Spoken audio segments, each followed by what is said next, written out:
حضرت آدم کا حابیل کی موت کا غم کیسے کم ہوا؟ قابیل کا الگ گروہ کیسے اور کب بنا؟ زنا، موسیقی، بدکاری اور قتل عام کب سے شروع ہوا؟ پہلا جہاد کب اور کیسے ہوا؟ یہ اور اس طرح کے تمام سوالات کے جوابات جاننے کے لیے ہماری آج کی ویڈیو کو دیکھتے رہیں، ہمارے چینل کو سبسکرائب کریں اور بیل آئیکن کو کلک کریں تاکہ ہماری آنے والی تمام ویڈیوز آپ تک بروقت پہنچ سکیں۔ ناظرین محترم، جیسا کہ ہم آپ کو قصہ آدم میں بتا چکے ہیں کہ جب حسد کی آگ میں جلتے ہوئے شیطان کے بہکاوے میں آ کے قابیل نے اپنے سگے بھائی کو پتھر مار کے قتل کر دیا تو اس کے بعد حضرت آدم علیہ السلام حابیل کے غم میں شدید بیمار رہے، کیونکہ فرمانبرداری اور خدا تعالیٰ کی اطاعت کرنے کی عادت کی وجہ سے حضرت آدم کو حابیل سے بہت لگاؤ تھا۔ آپ کے اس غم کو کم کرنے کے لیے اللہ تعالیٰ نے جبرائیل علیہ السلام کو بھیجا کہ جا کے آدم کو خوشخبری سنا دو کہ اللہ تعالیٰ تمہیں ایک فرزند عنایت کریں گے جس کی نسل سے رحمت عالمین محمد مصطفیٰ صلی اللہ علیہ وسلم پیدا ہوں گے اور وہ بنی آدم کے سردار بنیں گے۔ ایسے حابیل کی وفات کے 5 سال بعد حضرت شیس علیہ السلام پیدا ہوئے۔ شیس کا مطلب تحفہ ہے اور حضرت شیس اپنے نام کی نسبت سے اللہ تعالیٰ کی طرف سے حضرت آدم کے لیے ایک تحفہ تھے۔ حضرت حوا کہتی کہ اللہ تعالیٰ نے شیس کی شکل میں انہیں حابیل لوٹا دیا ہے۔ حضرت شیس حسن صورت اور خوبی سیرت میں خوبہو حضرت آدم کی طرح تھے۔ حضرت شیس اپنے بھائی حابیل کی طرح صادق اور اللہ کے فرمانبردار ہونے کے ساتھ ساتھ اللہ کے بھیجے ہوئے پیغمبر بھی تھے، جنہیں حضرت آدم نے اپنے بعد بنی آدم کا سردار بنایا۔ حضرت آدم نے حضرت شیس کو وصیت کی کہ جب طوفان نوح آئے اور تم اس زمانے میں ہو تو میری ہڈیوں کو نوح کی کشتی میں رکھ دینا، اور اگر تم اس زمانے میں نہ ہوئے تو اپنی اولاد کو یہ نصیحت کرنا کہ اسی طرح عمل میں لائیں۔ حضرت شیس علیہ السلام آدم علیہ السلام کے جانشین ہوئے۔ حضرت آدم کا علم، تعلیمات اور ہدایات حضرت شیس کے ذریعے ان کی باقی اولاد تک پہنچایا گیا۔ حضرت آدم کے بعد نبوت کا تاج حضرت شیس کے سر سجا۔ اللہ تعالیٰ نے 104 صحیفے نازل کیے، جن میں سے 50 حضرت شیس علیہ السلام پر اتارے گئے۔ ان صحیفوں میں بنی آدم کے لیے زندگی گزارنے کے قوانین اور ضوابط بتائے گئے، جن کی تبلیغ سے حضرت شیس علیہ السلام نے بنی آدم کو زندگی منظم طریقے سے گزارنے کی تعلیم دی۔ حضرت آدم نے حضرت شیس کو اپنا علم عطا کیا، لیکن وہ اپنا سارا علم عطا نہ کر سکے۔ ویسے بھی حضرت آدم نے اللہ تعالیٰ سے علم حاصل کیا تھا اور وہ سب سے بڑے عالم تھے۔ حضرت شیس کو حضرت آدم کی خصوصی قربت حاصل تھی۔ حضرت آدم نے حضرت شیس کو دن رات کے اوقات میں محسوس عبادات اور عبادت کرنے کا طریقہ بھی سکھایا۔ حضرت شیس اکثر اوقات حضرت آدم سے احوال بہشت بڑی لذت کے ساتھ سنتے تھے۔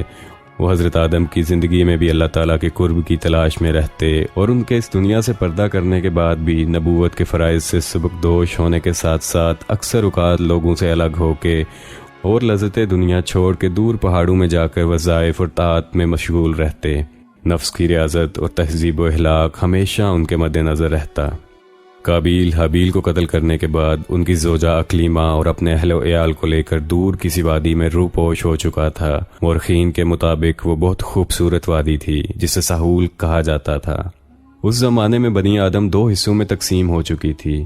ایک گروہ جو پہاڑوں پہ رہتا وہ حضرت حابیل کا تھا اور دوسرا جو وادی میں جا بسا وہ قابیل کا تھا۔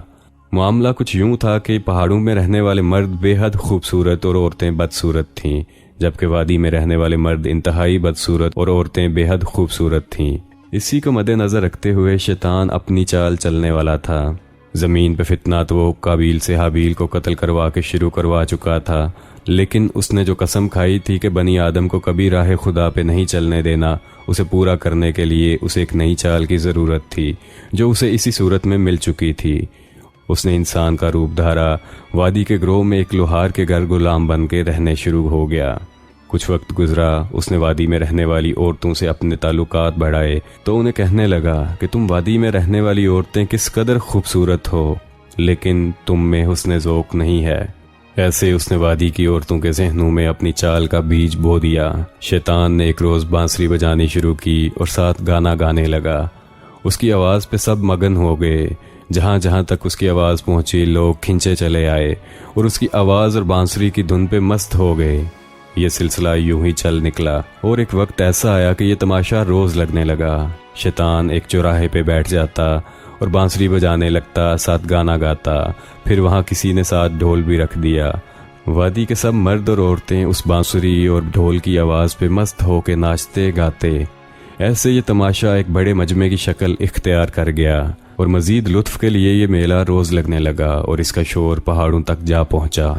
ناظرین، یہاں ہم بتاتے جائیں کہ اللہ تعالیٰ نے جو صحیفے حضرت شیس علیہ السلام پہ نازل کیے، ان میں یہ بھی احکامات تھے کہ پہاڑوں میں رہنے والا کوئی شخص کبھی بھی وادی میں رہنے والوں سے نہیں ملے گا، اور حضرت شیس نے اپنی قوم کو سختی سے منع کیا تھا کہ ان میں سے کوئی بھی کبھی بھی وادی میں نہ جائے۔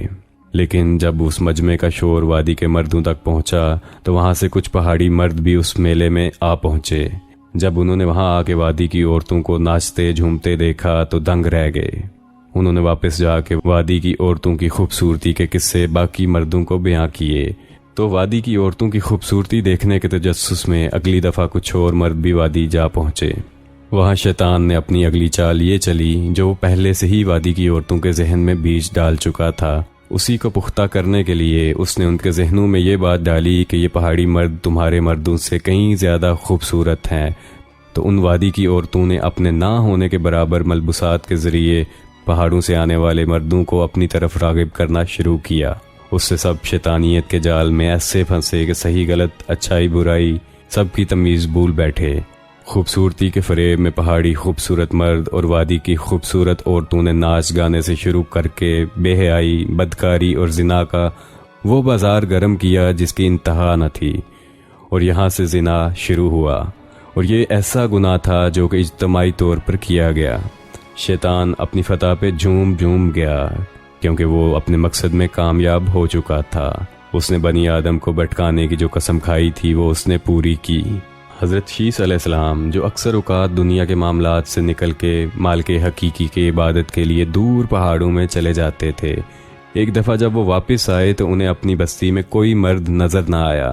پوچھنے پہ پتہ چلا کہ بستی کے مرد وادی گئے ہوئے ہیں۔ وہ سخت پریشان ہوئے کہ ان کی قوم نے اللہ کے حکم کی نافرمانی کی ہے۔ اسی پریشانی میں وہ وادی کی طرف گئے تو وہاں بے حیائی اور بدکاری کا عالم دیکھ کے اسے روکنے کی بہت کوشش کی۔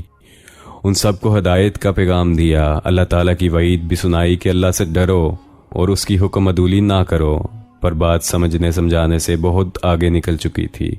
یہ فتنہ اتنا بڑھ چکا تھا کہ حضرت شیس کو اس کو ختم کرنے کے لیے جنگ کرنا پڑی، اور اللہ تعالیٰ نے آپ کو اس جنگ میں فتح عطا کی، لیکن آپ کا اس دنیا فانی سے پردہ کرنے کا وقت آ چکا تھا۔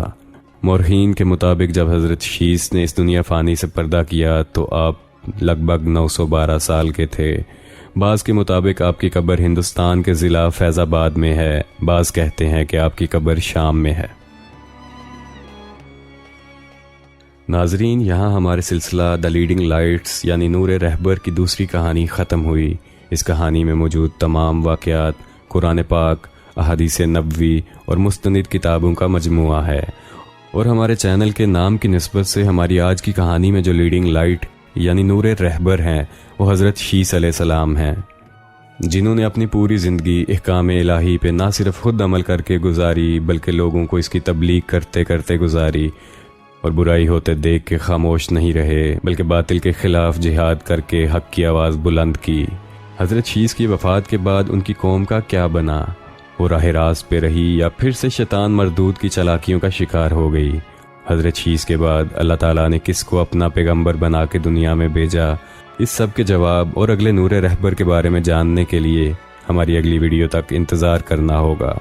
جانے سے پہلے ہماری آج کی ویڈیو کو لائک کریں، ہمارے چینل کو سبسکرائب کریں اور بیل آئیکن کو کلک کریں تاکہ ہر نئی آنے والی ویڈیو آپ تک بر وقت پہنچ سکے۔ شکریہ۔